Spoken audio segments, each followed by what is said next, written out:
My dad mocked me as the concrete guy after I secretly paid $56,000 for my sister, so I cut her funding and exposed the golden child lie. You owe her an apology. She deserves respect. You're just the guy who pours concrete. My dad spat those words after I exposed the truth about funding her entire education. That night, I canceled every single payment and watched their precious house of cards collapse around them. Funny how quickly they noticed the construction guy once the money stopped flowing. Right, so here's the thing. I'm the oldest sibling, 34, male, work in construction management, and apparently that makes me the family's walking tool belt and wallet. Because I don't sit in an office or toss around buzzwords, apparently I don't count. Never mind the fact that I manage multi-million-dollar projects and keep entire crews safe and on track. Nah, according to my family, I'm just the guy who lifts things. I've been doing the job for about 9 years. I don't brag. I don't send selfies from the grind. I just do what needs to be done and keep it moving. Quiet type, keeps to himself, but somehow still the first call when shit hits the fan. Funny how that works. My sister Sloan is the golden child. Always has been. The one with the real potential. According to my parents, when she got accepted to this fancy university with what everyone thought was a full scholarship, my parents wouldn't shut up about it. Family gatherings, Facebook posts, the whole thing. Sloan this, Sloan that. Such a bright future. Growing up, she was always the center of attention. Don't get me wrong, I wasn't some tortured soul or anything. I just learned early on that I wasn't the star of the show in our family, so I focused on my own path. Worked construction jobs through college, paid my own way, got my degree in construction management, and never looked back. I'm not really sure why I did what I did next. Maybe to protect her. Maybe to protect my parents from disappointment. I just quietly set up a payment plan and covered her tuition, then her rent when that fell behind, then her books, then her car insurance. It wasn't like I was some pushover. I don't know. Our parents had invested so much of their identity in her success, and I had the money. I was doing well at work, got promoted to project manager, had good savings, so I covered it all without telling anyone. Over the next 3 years, I spent more than $56,000 on her education. Never said a word about it to anyone.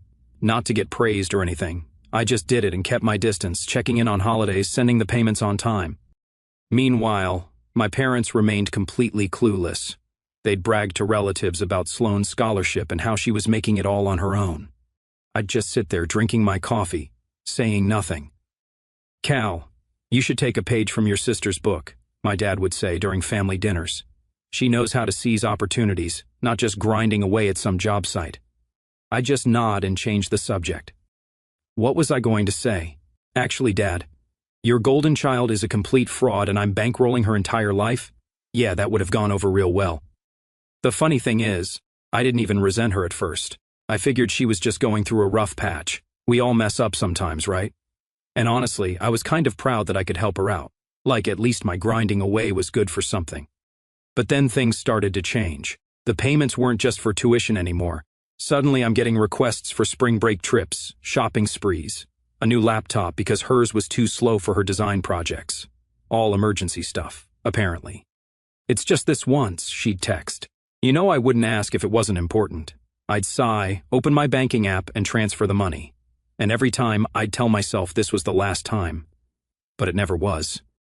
About halfway through her junior year, Sloan starts dating this guy.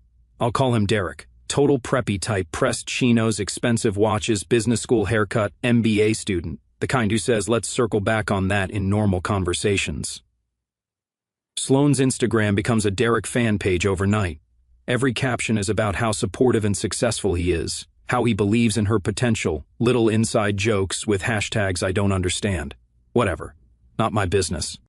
Then one day, I get this email from the university's development office. They're doing some low-key donor recognition thing. Nothing major, just a dinner where they want to thank people who've contributed. More than $50,000 to student support. They specifically mentioned Sloan by name, saying they were glad to recognize her family support system. I wasn't planning to go, but before I could decline, I got a call from Sloan. She was panicking. "Cal, did you get something from the school?" "About what?" I asked. "That donor dinner thing?" she mumbled. "They're recognizing people. I guess they included your name or something." I told her I got the email. "Right. Okay. So, can you not go?" she said quickly, too quickly. I paused. "Why?" "Because Derek doesn't know," she said. He thinks I have a scholarship. I could have taken that. But the direction she was dragging the conversation to is what pissed me off. She wasn't just hiding her failure. She was scrubbing me out of the story like I was some greasy stain on her designer narrative. To her, Derek was a future hedge fund prince, and I was the village blacksmith who dared to show up with dirt under his nails. I just paused. And the school? She snapped. They know it's not him. I emailed them and said you couldn't attend. Told them it was a family thing. But I need you to just back off, okay? At that point, I was getting confused. Something about her panic didn't sit right. It wasn't just about Derek. It felt like my very existence was a threat to the house of lies she'd built. So I pushed a little. What if I just showed? I said casually. Didn't tell Mom and Dad. Just sat in the back, clapped politely, then left. What exactly is so terrifying about that? There was a pause, and then her voice came back, cutting. Come on, Cal, she said, like my name physically hurt her mouth. You work construction. You don't even have a degree. You showing up there looking like whatever you think formal means isn't just embarrassing. It ruins everything I've been building. Embarrassing for who? I asked. For me, she snapped. You don't get it. These people, they're not your crowd. It's finance, policy, international law, not flannel shirts and steel-toe boots. You walking in with your project manager energy like you're someone important? Come on. She actually laughed. What are you going to do? Show them your calluses and tell them you supported me by pouring concrete? Real inspirational stuff. And she didn't stop there. Derek's applying to Goldman. His friends are legacy. He can't be dating someone who needed her dropout brother to Venmo her through undergrad. You showing up doesn't just ruin the vibe, it nukes it. I stayed quiet. I think that made her madder. And don't pull the whole, but I paid card, she added, voice dripping with sarcasm. You've got your job, your little blue-collar grind. That's your lane, Cal. This is mine. Stay out of it, please. After she hung up, I just sat frozen for a minute, trying to process the fact that being financially responsible now makes you embarrassing. But at that moment, I just sat with it, because when someone's digging their own grave, you don't grab the shovel, you wait. And that's exactly what I was doing. I was waiting for the final piece to fall, the thing that would justify burning it all down with receipts and facts while everyone was watching. She also said I gave off dad vibes, like it was somehow shameful to be the guy who quietly paid the tuition bill she couldn't handle. But I'd invested so much already, and it was only one more year. I knew if I just stopped, the whole house of cards would come crashing down. My parents would be devastated. Sloan would be humiliated. The family would fracture, and somehow I'd probably end up being the bad guy. After that call, I started testing the boundaries a little. Stopped replying right away to her texts. Took my time with transfers. Once she asked for money for a textbook she urgently needed, some digital access code or whatever. I waited 3 days before sending it. She panicked and called me 4 times, said I was messing with her future and acting unstable. Funny how that works when you're the human ATM. And she posted a story on Instagram, a boomerang clip with Derek captioned "Hard work pays off." I nearly choked on my coffee. Apparently pressing request funds counts as hard work now. I didn't say anything right away. I waited a day, then texted her back. Be careful how you talk about people who pay your bills. Money has a memory. She hit me with a laughing emoji. Said I was being dramatic. Your family, she wrote.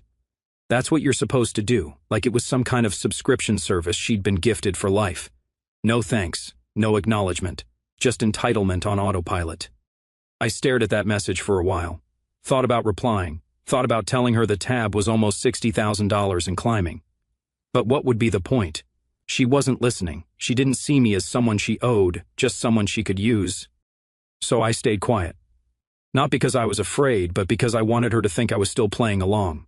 I wasn't going to shout. I was going to show. And when I did, she'd hear it loud and clear. Not just her, everyone. A week later, I heard from my cousin that Sloan had been telling people I'd barely scraped through community college and wasn't ambitious enough for the real world. She even joked that I probably cheated to graduate with a construction degree. Bold words from someone who couldn't survive a semester without failing intro econ. So I started pulling the receipts. I dug out every payment confirmation, tuition, housing, textbook codes, car insurance. I screen recorded every email chain from the university. I organized everything into a PDF, not because I planned to drop it yet, but because I needed the cold comfort of knowing I wasn't crazy, that I'd carried this fantasy she was living, and she still had the nerve to call me a burden. Around the same time, my parents came over for dinner. First time in a while. I grilled steaks, laid out drinks, thought maybe, just maybe, we could talk like adults. Midway through the meal, my dad turns to me and says, "You ever think about going back to school? Maybe business or something more long-term?" More long-term? I've been building hospitals, managing crews, coordinating city permits, and timelines that would make a lawyer sweat. But sure, I guess unless you sit in a cubicle with Excel and a tie, it doesn't count. I said, "I manage projects worth more than this house." He chuckled. "But it's still construction, son. That word, still. Like I never left the bottom." I glanced across the table. Sloan was mid-story, something about her research group and how she was thinking of applying for a fellowship next year. Total BS. I just paid her late registration fee 2 days ago. My mom beamed and Dad actually muttered brilliant, under his breath.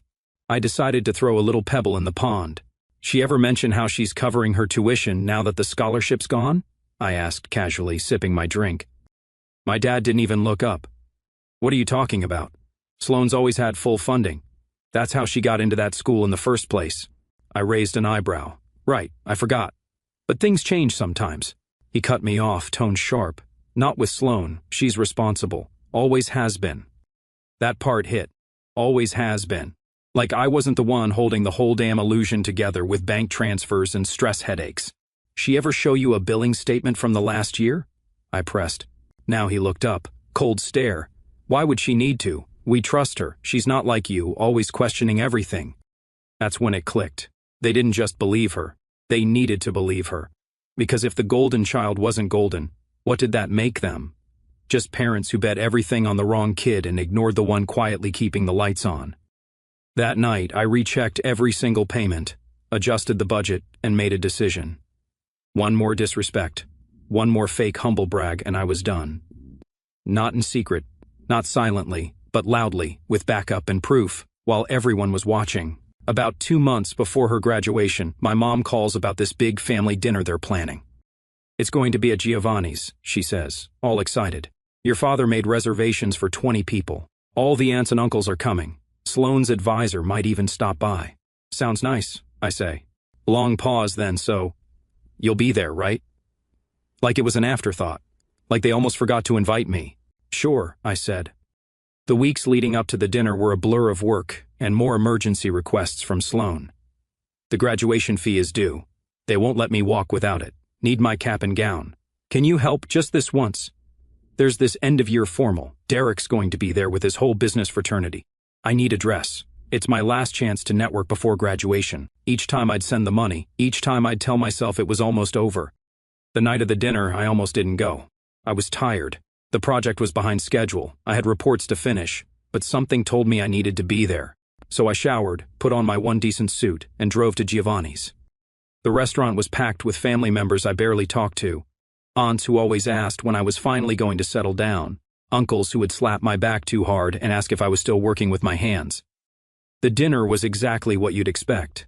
Everyone fawning over Sloan. My uncle going on about her full-ride success, and my aunt praising her grit and discipline. Sloan's boyfriend Derek was there in his stupid blazer with the gold buttons, arm around her chair, like he owned the place. I sat at the far end of the table next to my cousin's kid, who spent the whole time playing games on his phone. Fine by me. After dessert, everyone's making toasts. My dad gets all choked up talking about how Sloan did it all on her own, and how proud he is that she never asked for handouts. "In this family," he said, raising his glass, "we believe in self-reliance, and nobody embodies that better than my daughter." I just sat there thinking about the $56,000 worth of self-reliance I'd funded. Sloan is soaking it all in, smiling and doing that fake modest thing where she keeps looking down, and then back up with watery eyes. Then she stands up for her own toast. She thanks everyone individually. Her professors, her friends, her amazing boyfriend who believes in her dreams. She thanks my parents for their emotional support. She even thanks her high school math teacher who saw her potential. Not one word about me. All I was thinking about was that I'd literally sent her $1,850 that morning for her graduation fees and final transcript processing. Then she looks right at me, raises her glass, and with this weird little smirk says, "Some people throw money around to feel needed. I'm just glad I had real support, the kind that matters. Everyone laughs like she made some cute joke. Derek kisses her cheek. My dad nods like she just dropped a life-changing TED Talk instead of casually shitting on the guy who paid her tuition. I don't know what came over me. Maybe it was the smirk. Maybe it was 3 years of being invisible. Maybe it was the way Derek had his arm around her chair like he was the one who made all this possible. I stared at her.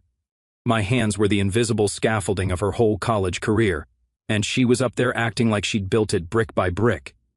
Then I set my water glass down and said, "Sloan, you flunked out after freshman year. I paid for everything. You lied to everyone, and now you're pretending some guy you sleep with picked up the tab."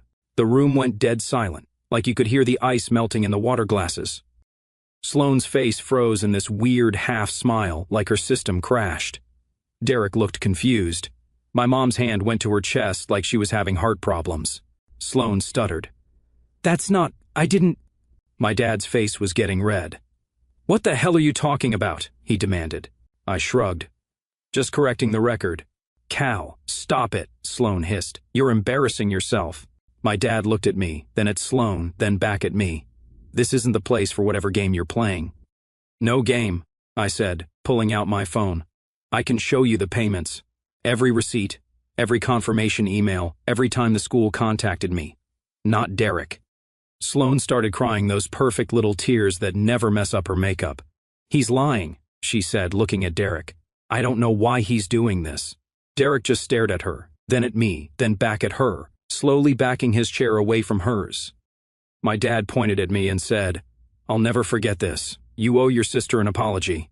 She stuck with school. She deserves respect, not you." Classic.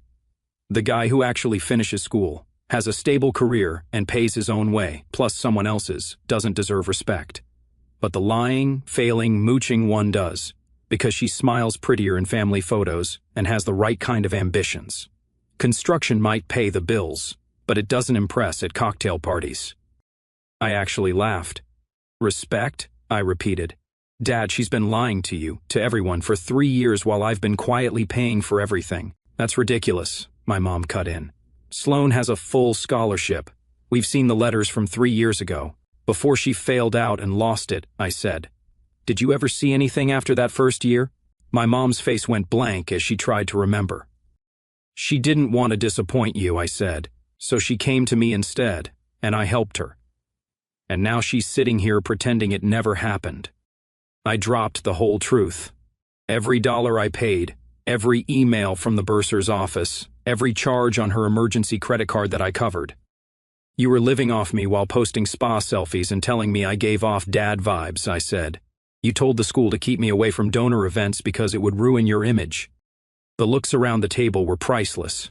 My aunts and uncles staring at their plates. Derek slowly removing his arm from Sloane's chair. "Effective today," I said, standing up and tossing my napkin on the table. "You're paying your own way. Good luck with that." Then I just walked out. As I was getting into my car, I heard footsteps behind me. It was Derek. "Hey man," he said, looking genuinely confused. "Is that true, about you paying for everything?" I just nodded. "Jesus," he said, running a hand through his perfect hair. "She told me she was on full scholarship, that her parents were helping with living expenses." "Well, now you know," I said, getting into my car. "Wait," he said. "How much are we talking about here?" "About $72,000, I said flatly. His eyes widened. "Holy, yeah, man, I don't know what to say." "Nothing to say," I replied. "Just thought you should know what you're getting into." That night, I went home, signed into Sloane's college portal. Yeah, it was in my name. And unchecked the box for recurring payments. I canceled the credit card I'd given her for emergencies. I removed my payment info from her apartment's online portal. I wasn't even angry. Just done. The next morning, I turned off my phone and went to work. When I finally checked it that evening, I had 11 missed calls, 6 from Sloane, 3 from my mom, 2 from my dad. Sloane had sent about 20 texts, starting with "WTF Cal. The school just locked my account." Then "This isn't funny. I have finals coming up." Then "Answer your phone." And finally, "I'm sorry, okay? Is that what you want to hear? Please call me back." I just replied with, "You told them I wasn't part of your journey." Then I left it. The next day at work, my phone kept buzzing. I finally turned it off completely, My foreman noticed. "Everything okay?" he asked during lunch break. "Family drama," I said. "Been there. You're a good worker, Cal. Don't let that get to you," he said. And that was that. No more questions, no judgment, just simple respect for the boundaries I'd set. It was refreshing. 2 days later, my mom called. I let it go to voicemail. She sounded confused. "Cal, honey, we're trying to understand what's happening. Sloan says there's some issue with her school account. Can you please call us back? Your father is, well, he's upset, but we need to talk this out." I didn't call back. Instead, I focused on work, on the hospital renovation that was actually starting to come together, on the new management position I'd been eyeing but never had the energy to pursue because I was always dealing with Sloan's crises. Sloan's graduation was postponed because of administrative issues. That's what my aunt told me when she called to ask if I was still coming to the ceremony. I just said, "There is no ceremony yet." "What do you mean?" she asked. "Sloan's been talking about it for months. The school won't let her graduate until her account is paid," I said simply. "But I thought she had a scholarship. You should ask her about that." About a week after the dinner, I got a text from Derek of all people. "Hey man, I had no idea about any of this. I really thought she had a scholarship. This is messed up. I'm sorry." Guess Mr. Perfect MBA wasn't sticking around for a girlfriend with $72,000 in sudden debt. I found out later from my cousin that he'd broken up with her right after the dinner. Apparently he told her he couldn't be with someone he couldn't trust. Classic business school ethics, I guess. My dad finally called again after almost 2 weeks of silence. His voice wasn't angry anymore. "The school says Sloan owes over $60,000, he said. "They won't release her degree until it's paid." "That sounds about right," I replied. "We didn't know it was that serious," he said. "Why didn't you tell us? Would it have mattered?" Silence. "She's your sister," he finally said. Like that explained everything. "And I'm your son," I replied. But that never seemed to count for much. Another long silence. "Can you help her?" he finally asked. "Just this last time?" "No," I said. "She told everyone I wasn't part of her success story. She can figure it out." He hung up without saying goodbye. I heard through my cousin that Sloan was hysterical, that my parents were fighting over whose fault it was, that no one could believe Quiet Cal had been secretly funding everything. The golden child's shine was wearing off fast. I kept going to work. I got that promotion I'd been working toward. I bought new furniture for my apartment. And for the first time in years, I slept through the night without my phone buzzing with emergency texts, asking for just a little more money. About 3 weeks after the dinner, Sloan showed up at my construction site. She pushed past security and stormed across the yard without a hard hat, looking like a complete mess. "Cal," she yelled, making heads turn. "We need to talk right now." Mike, my foreman, glanced over. "Need backup, boss?" The word boss hung in the air a little longer than usual. My crew watched from a distance, not nosy, just loyal. These men didn't ask about scholarships or resumes. They judged by how you handled pressure, earned respect, and owned your choices. Everything Sloan never did. I walked over calmly, handed her a hard hat. "Site rules." "You're ignoring all my calls," she snapped, jamming the hat on. "The school locked me out. My credit cards are declined." I stood relaxed. "This is my workplace, Sloan." "Okay," she said, finally noticing my crew watching with interest. I messed up. Behind me, a few of the guys exchanged knowing looks. These men had worked alongside me for years. They'd seen me take calls at 2 a.m. about her emergencies. They'd covered for me when I had to leave to handle her problems. "Look, maybe we can," she started. Mike shouted from across the site, waving a clipboard. "Sorry to interrupt, boss, but Johnson and his crew need your sign-off on the electrical before they close up the east wing." 3 other guys paused their work, looking toward us expectantly. "No worries if you're tied up," Mike added, glancing at Sloan. "We can hold them for 20 minutes if needed, boss." Sloan's eyes widened slightly as she watched several men in hard hats waiting for my decision. She lowered her voice. "Everything's falling apart. The school won't release my degree. Derek left. Mom and Dad are fighting constantly." I just nodded. "That's what happens." "I don't know what to do," she said, tears starting. "I can't pay back that much money. My future is ruined." She wiped her face, voice cracking. "I asked Dad for help after dinner. I didn't know what else to do. I stayed quiet, just waited. He said no," she mumbled. "Said I brought this on myself, that I lied to everyone, and now I had to clean it up." I raised an eyebrow. That was new. He was so cold about it, she added. Said if I just told the truth, maybe things would have been different. But now he wasn't bailing me out just to help me keep lying. She looked at me like that somehow made us teammates now, like we were finally on the same side. We weren't. Before I could say anything, one of the workers walked by, nodding respectfully. Morning, Cal. Steel deliveries on schedule. Sloan looked between us, suddenly seeing me through different eyes. Here, I wasn't background noise. Are you enjoying this? She asked. Watching me fall apart while your construction friends look on? These men respect hard work and honesty, I said simply. 2 things you might want to try sometime. But you're my brother, she pleaded. And what kind of sister have you been to me? I asked, voice level. No answer. I've got a hospital to finish, I said, turning away. You should go. She stood there for a second before finally walking toward the exit. As I headed back to check the blueprint issue, I heard one of the guys mutter, "Guess someone finally learned money doesn't grow on trees, huh?" By the time I climbed up to the 2nd floor, she was gone. Whatever. I had actual problems to solve. I thought that was the end of it and they would leave me alone. But no. About a month later, both my parents were knocking on my door. They looked different. "Can we come in?" Mom asked in this small voice I barely recognized. I stepped aside. They sat on my couch, the new one I bought with the money I wasn't sending to Sloan anymore. There was this awkward silence. My dad cleared his throat like 3 times. "We were wrong," he finally said. The words sounded painful coming out of his mouth. "We didn't realize what you were doing, how much you were carrying." Mom nodded. Sloan told us everything, about the scholarship, about the emails, about how she tried to give Derek the credit. I didn't say anything. I just sat there. "She's struggling," Dad continued. "Had to move back home. The school won't release her degree until the balance is paid." I nodded. "That's usually how it works." Another long silence. "We wanted to apologize," Mom said. "What your father said at dinner, it was cruel. We didn't understand." I looked at them both. These people who raised me, who never once asked what I was doing with my life while they were busy making Sloan the center of their universe. "Okay," was all I said. Dad shifted uncomfortably. We're having some financial issues. The mortgage is behind. It's temporary, just until I can find more stable work." Ah, there it was. "We wouldn't ask," Mom jumped in. "But since you've been so generous with Sloan," I almost laughed. "Sure," I said calmly. "I'll help." Their faces lit up with relief. "After you've repaid every cent I gave Sloan," I continued, my voice steady. "Not today, take your time. Once you've stabilized yourselves, we'll talk. No anger in my voice, no shouting, no drama, just boundaries."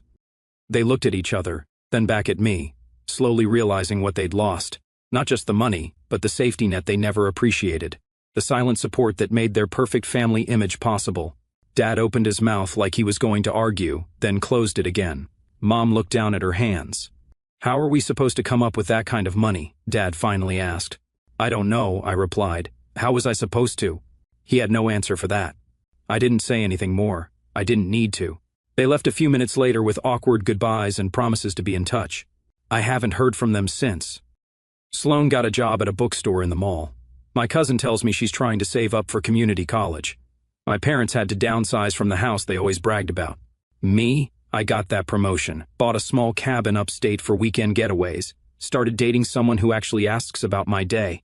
I never made some big social media post about toxic family or whatever, never sent angry texts. I just quietly reclaimed my life. Life moved on. I got another promotion to senior project executive, overseeing multiple sites now. My new girlfriend moved in with me. I'd hear about my family through the grapevine sometimes. Sloan kept that bookstore job. My parents downsized their house. Nothing I lost sleep over. We didn't talk, not directly, just the occasional message through my cousin. They're doing okay. Sloan passed her midterms, nothing personal, nothing real. Until one day I got a plain envelope in the mail. Inside was a check for $500 and a note in Sloan's handwriting. First installment. I know it's not much, but it's a start. S. I stared at the check. I didn't even feel proud. Just confirmed that the respect she withheld in words was now coming through in monthly payments. And for the first time, she was the one sweating deadlines. $500. Probably a week's wages for her, maybe more. I thought about tearing it up, about sending it back, about telling her to keep it. Instead, I deposited it without responding and waited. The next month, another check arrived. $500 again. No note this time. And the month after that. And the month after that. 6 months in, I got a text from a number I didn't recognize. It's Sloan. Got a new phone. Just wanted to make sure you're getting the checks. I replied, I am. That was it. She tried again. I'm up to my associate's degree now. Working on transferring to state for my bachelor's. Different major this time, accounting. I didn't reply. Not my problem anymore. The checks keep coming though. Every month like clockwork. I just deposit them without comment. Sometimes I wonder if she's expecting some grand forgiveness moment where I text back all is forgiven and we go back to normal. That's not happening. Some bridges stay burned. Maybe in 10 years or whatever, when the debt's cleared, we'll see. Or maybe not. Either way, I sleep just fine at night knowing I'm not anybody's ATM anymore. She can call it installments all she wants. But what she's really buying is a lesson in consequences, worth every penny. And honestly, watching her struggle through community college while working retail is probably the first time she's learning anything of actual value. The real world doesn't give A's for potential or participation trophies for good intentions. Out here, you either deliver or you don't. I delivered for years while they treated me like some embarrassing cousin they had to tolerate at family gatherings. Now they can deliver for themselves.